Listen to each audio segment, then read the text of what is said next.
দেশের 6 জেলার উপর দিয়ে রাত 1টার মধ্যে সর্বোচ্চ 60 কিলোমিটার বেগে ঝড়ের আভাস দিয়েছে আবহাওয়া অধিদপ্তর।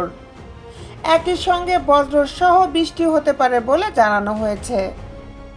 মঙ্গলবার রাত 1টা পর্যন্ত দেশের অভ্যন্তরীণ নদীবন্দরগুলোর জন্য দেয়া আবহাওয়ার পূর্বাভাসে এই তথ্য জানানো হয়েছে।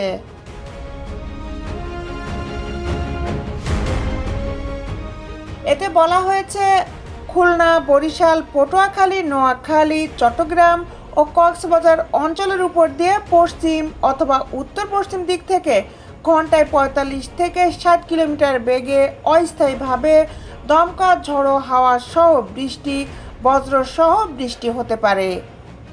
এসব এলাকার নদীবন্দর সমূহকে 1 নম্বর সতর্ক সংকেত দেখাতে বলা হয়েছে।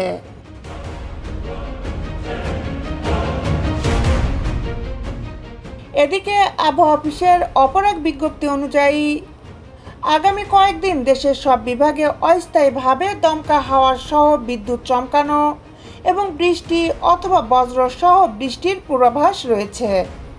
সেই সঙ্গে কোথাও কোথাও মাঝারি ধরনের ভারী বর্ষণও হতে পারে। দেশ বিদেশের আপডেট নিউজ পেতে আমাদের সাথেই থাকুন। Justice television, Dhaka.